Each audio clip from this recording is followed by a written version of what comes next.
Welcome to Activation Nation podcast, where we talk all things business, mindset, momentum, and what it really takes to build the business and life that you love. I'm Mindy Trimble, your host, and I am thrilled, as always, to be here. And I have joining me today, Holly Thomet, one of our executive consultants at EC2, and I'm thrilled to have you here with us, Holly. Thank you for joining me.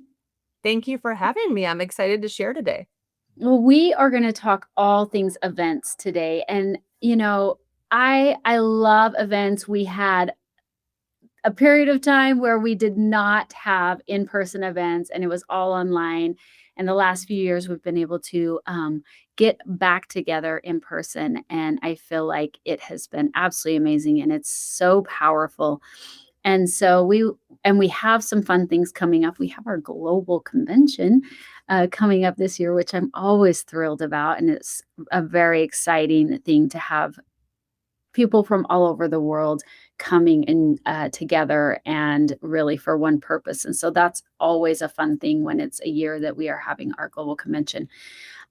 So Holly, I want to just kind of dive in and I asked you to join me today because you have obviously participated in so many events over the years and different events, have hosted events, large and small. And why do you think, and I know you and I have kind of talked about this over the last year, is you've come and spoke at many of our corporate events that we've hosted, but why do you feel like that events are still really one of the most powerful tools that we have in building this business?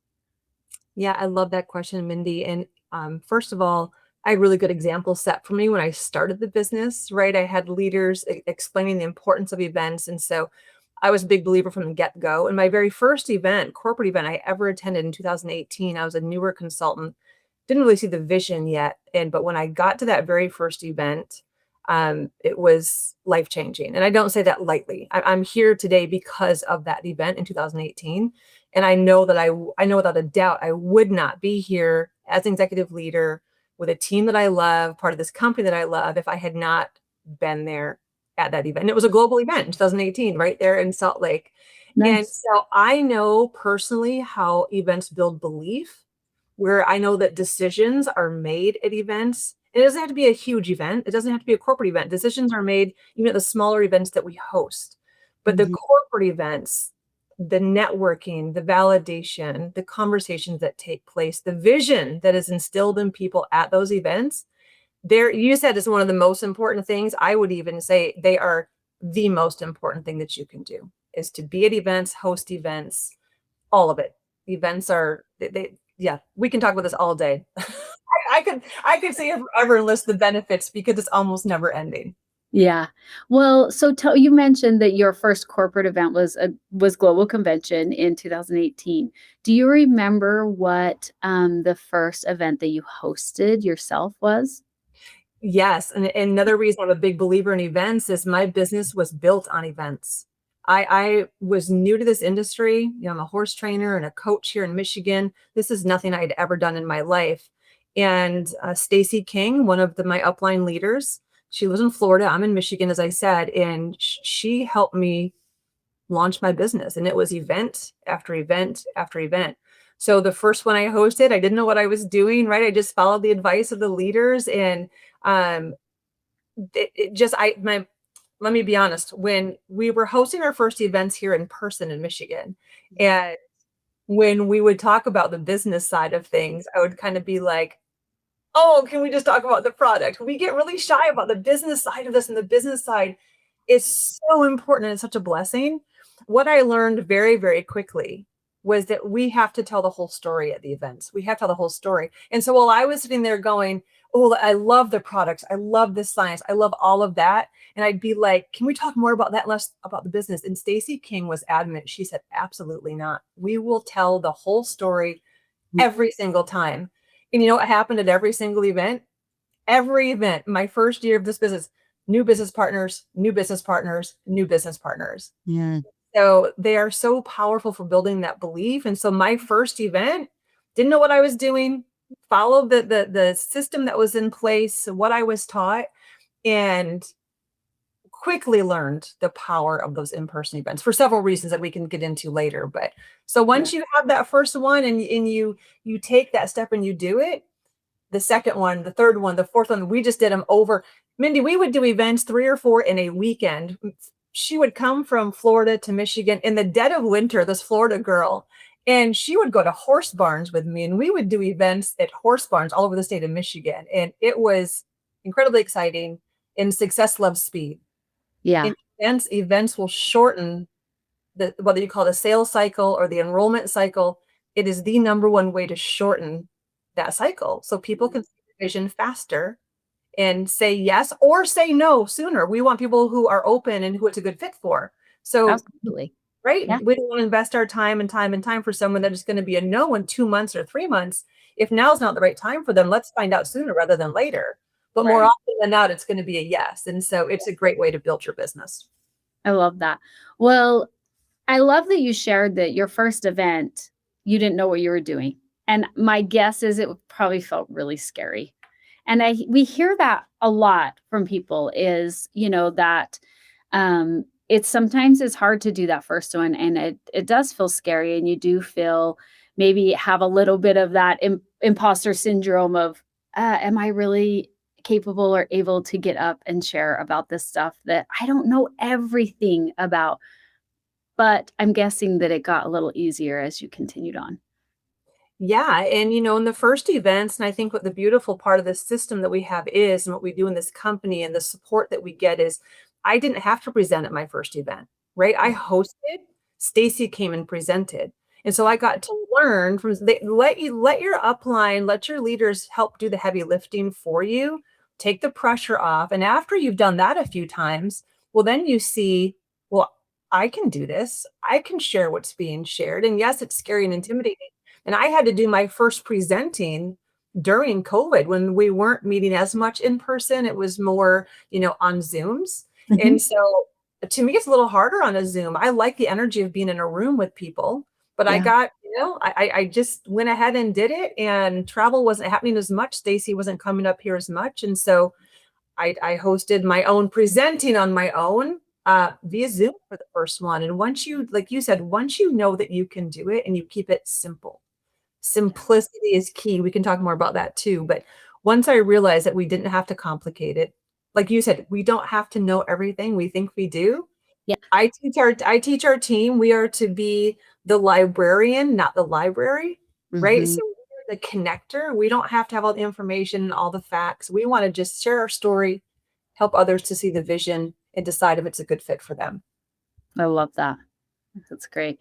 Well, okay, so let's kind of dive into like some of the like specifics and the nitty-gritty of hosting an event because it can feel a little bit overwhelming and daunting to host something and a little scary. I think that let's just like say it that I think there's always that fear anytime you host an event of will people show up, right? That's always a little bit of a thing. So, addressing that too.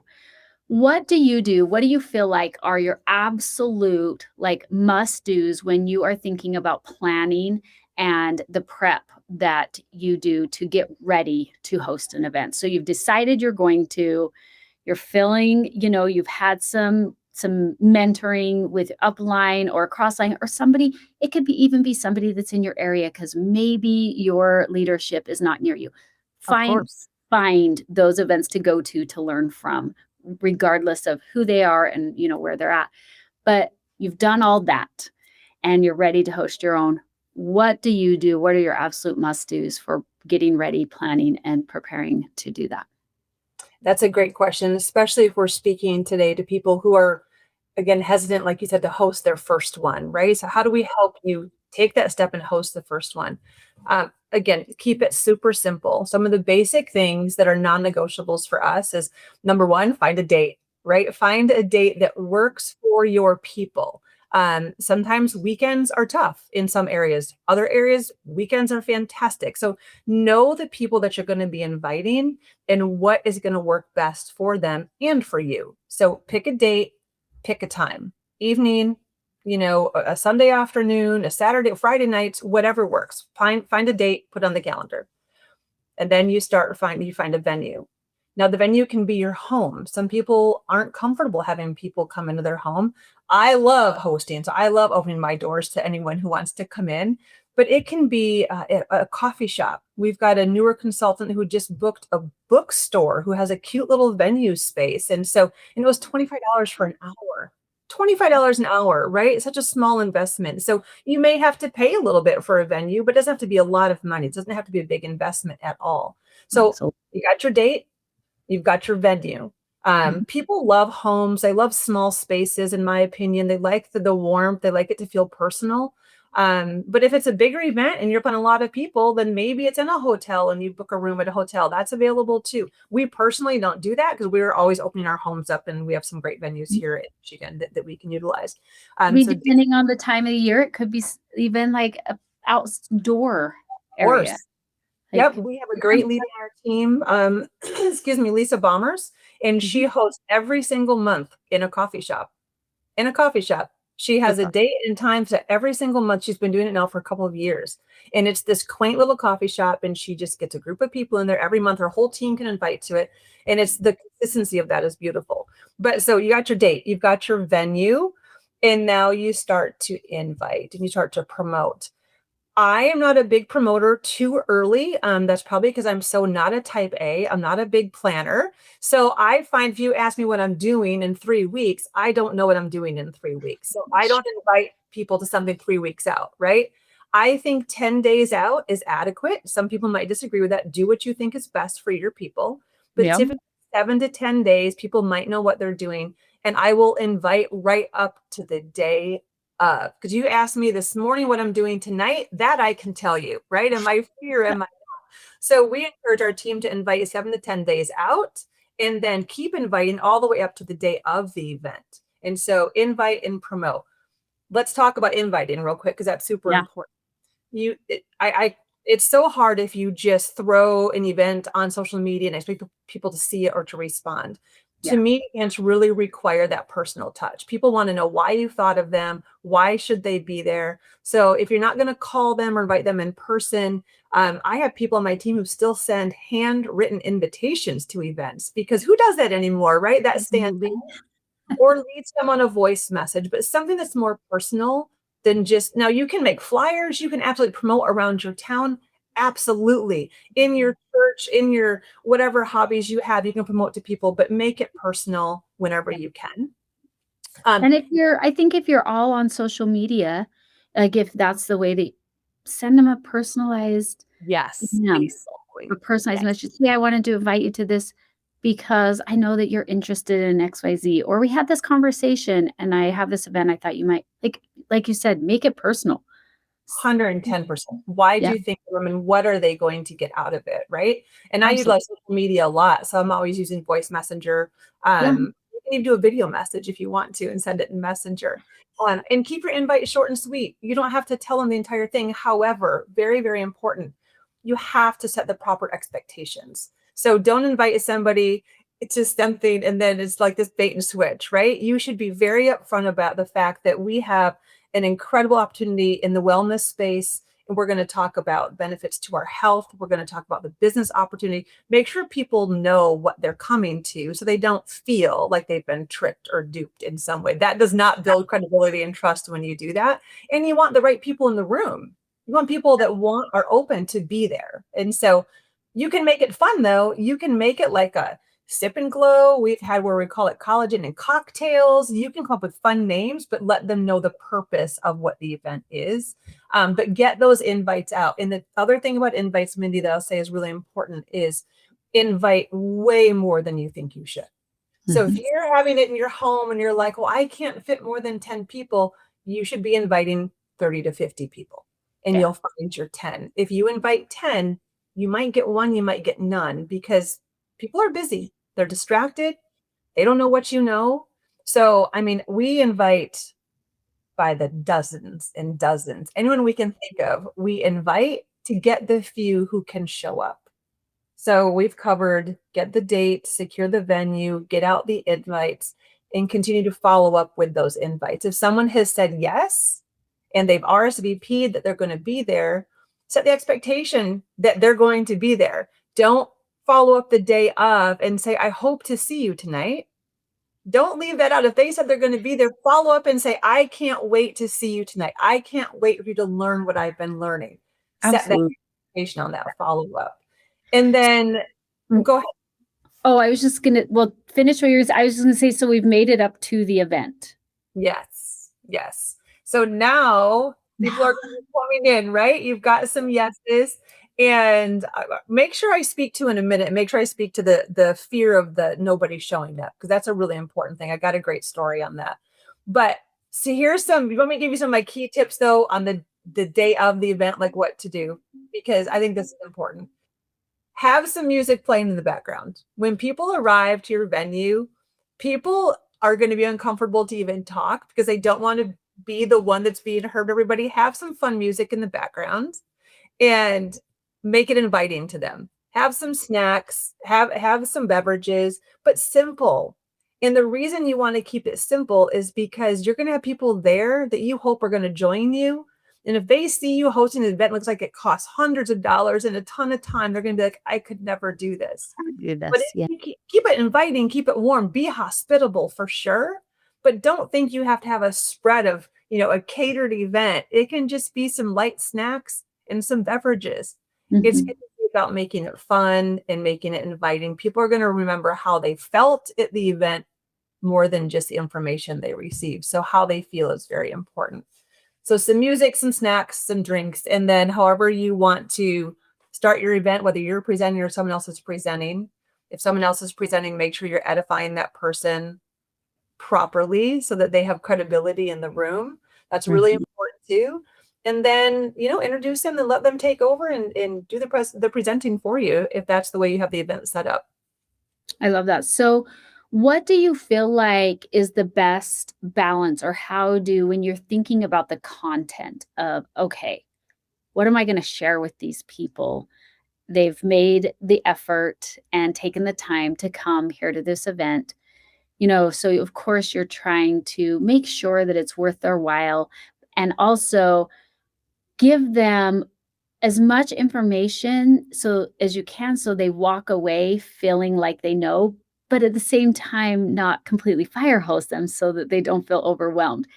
Sometimes that's a hard line, right? Like it's a balancing act. How have you found over the years, what works the best to be able to find that balance?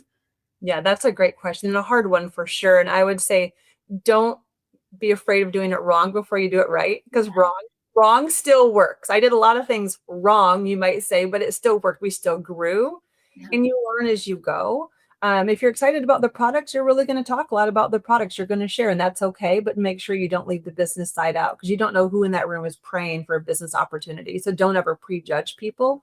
And I would say for us, we transitioned from probably spending 80% time on product and science and 20% of the business to now doing more like maybe like a 30 to 40% product, science, health benefits, to that 60 to 70% on the business side of it. The Okay. business side isn't there if you don't have our incredible products, right? Absolutely. And so you have to share the product side for sure, but Mhm. definitely make sure you're sharing. And it's different for everybody. Like, I don't think you can get too rigid on, oh, it's this much of this much of that. Just make sure you're sharing both. Make sure they get all that information. And as far as the facts, the science, the studies, we have so much incredible information, but it's just what you said, Mindy. We can't just fire hose all this information, because, like I said, people are going to they're going to walk away and think about how they felt at your event more than just what they learned. What they learned is important, but how did they feel? Did they feel seen? Did they feel understood? Did you bring value to them? And the biggest thing is, if you share your story, your presenter can share their story, because people make decisions based on the heart and not so much the head. So Yeah. if you're spilling fact after fact after fact after fact, that's great. We have a lot of great facts, but if you can't tie that into a personal story and you get the heart, I mean, I just, the event, I spoke at an event for Angie Huntley, and that girl's got a story, right? In that room, she shared her story before I got up and spoke, and it's powerful. So don't underestimate the power of your story or your presenter's story. And if you've been doing it long enough, you have people in the room that have their own story. Ask Mhm. if they'll share. 5 minutes or less, right? Not too long, but let people share their stories. So Yeah. All of it, product side, business side, but stories are super, super important at every single event. I think the stories you're absolutely right. Stories are so important because it's people speaking from the heart and it's relatable, right? Most of the time when somebody shares a story, there are others in the room that are going, "Oh, yeah, I've felt that." And I've been looking for something to solve that for me too. And Or, I hear you and wow. it's that social proof, right? It's that Yeah. social proof that is so they're in a room, they're hearing about it, Mhm. but we've done stories in the beginning, we've done stories, at the end. But wherever you can get some stories in there. And if you don't have a story yet, that's okay. Borrow someone else's story. There's so many great stories. Let people know what you've learned, what you've heard, what someone else has experienced and share that. But more than likely you're gonna have a story. Yeah, absolutely. Well, okay, so over the years, like we've talked about, you have been to a lot of events, you've hosted many of your own. What do you feel like are some of the biggest lessons that you have learned coming out of these events? I think some of the biggest things is energy. Energy is important. Protect the energy at all cost in the room, right? Um, when you're inviting, I say invite a lot of people, but you want to invite people that you trust are going to bring positive energy too, because that's important. So protect the energy, have great energy in the room and throughout the event to the best that you can. As the host, you're going to be responsible for that. So, Yeah, like let people know that you're excited that they're there, that they're important, that you're excited for them to learn the information. So energy, absolutely. Setting a length of time. I've had events that went way too long. Have a plan on how long the presentation is going to take, how many minutes before the guests arrive to the event actually starts. Let them have some social time there to get comfortable and have conversation. Basically just, I guess, have an agenda. And I'm yeah, not a great planner. I said, I'm not a type A. I'm a fly by the seat of my pants kind of girl. But it's important these events where we're respecting people's time, the presenter's time, your time, and your guest time. So have an agenda. I learned that early on that we needed to be a little more clear. And again, that sets expectations for people. So they know, okay, this event is 6 to 8 p.m. And then you're leaving time for some conversation before as they get there to socialize and get comfortable. And then you get to have the event. How long is the presentation going to be? Is it going to be 30 minutes? Is it going to be 40 minutes? How much time do you have for stories? How many stories are going to be shared? Have your people lined up and prepped and have them know, okay, you have 3 minutes to share your story. You have 5 minutes, whatever that looks like, but have that laid out. So expectations again are clear. And then it's the event after the event, we call it, that's so important. Leave a window for people to linger, to stay after the presentation, to have the conversations, get their questions answered. That is so, so important. So if you have a clear agenda and people have proper expectations, you're going to be able to meet all of those requirements. No one's going to feel rushed. They're not going to feel like their time was monopolized or they had to stay way longer than they thought. If you set a meeting that's going to be 6 to 8 p.m. or 3 to 5 or whatever, it shouldn't go till 7 right. unless people are just choosing to stay. That's a great thing. If you've got the time, they're just hanging out. We've done cookouts after, we've done pool parties, we've done lots of things. You can do that too. But clear expectations, have an agenda, stick to it the best that you can. I love that. I think that's so important. Well, what is some advice that you would give someone that is hosting their very first event going into it? I would say do it, first of all, right? Do Oh, it. Like don't that's chicken the out hardest part. because get the date set and just do it. And once you're committed, um, ask for help, ask for suggestions, from your upline, crossline, other leaders, anyone like you said in your area, what's worked for them. And tell yourself to keep it simple, have those light snacks, have those light beverages, have that agenda set. But really, that's all there is to it. That really, like you just don't have to overthink this. Um, yeah, I mean, I have a simple checklist, and you can make a simple checklist, but it's literally those couple things. Have music playing. One time I hosted an event and Brandon Cunningham, one of our presidentials, was coming to speak, and we always joke about like, what we do at events. And I love to speak on events. And he'll never let me forget that one time he came and I had music playing, the music stopped, the event started, there was no music. And he was like, Holly, what's up with the no music? I was like, no, he just quit working. It was playing. He's never let me forget that. But part of my checklist is always is in my head, have that music playing in the background, have the snack set out, have the agenda. Oh, this is important, Mindy, too. I don't want to forget this. If you can, have somebody to greet guests when they walk in the door. Oh, Have yeah. somebody greet them. We use name tags. You put them in Mhm. I'm horrible with names. Name tags literally saved my life. So you can have name tags. You can have somebody greeting people at the door. It doesn't have to be you. It can be your spouse. It can be a fellow business partner. It can be your kids. It doesn't matter, but make sure they're greeted when they walk in and maybe introduce them to somebody so that they can start a conversation. That's really important too. So simple checklist, the music, the snacks, having somebody there to greet them, having the name tags to help.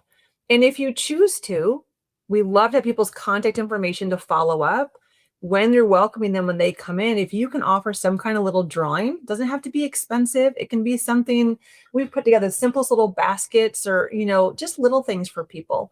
Yeah. If you can get them to fill out like a raffle drawing information, so you have everybody's name, phone number, email, you know who was there, and if you have more than you, it's not just you, but other consultants there hosting, Yeah. make sure you put down who invited them so you know that too. But Mhm. now they're in for a drawing. You've got some things to give away, which also makes it fun. And you've got name tags so you're not forgetting. Because if you're a little nervous about it, you might have invited them, but you might just forget a name. Oh, Name absolutely. tags are very, very important for us.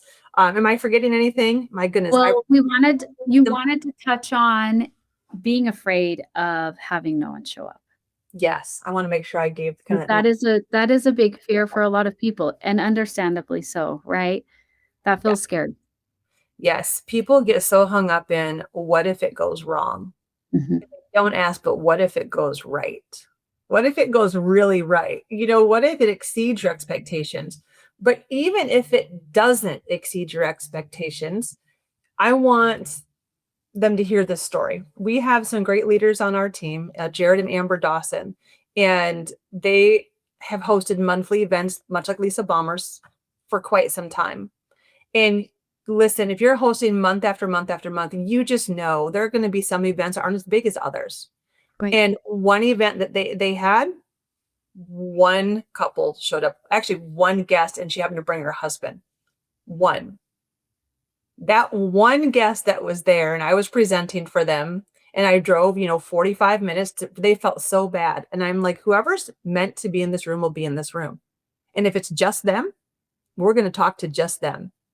And this couple was there, and not only did she enroll that night as a business partner, she was quickly her new SC1.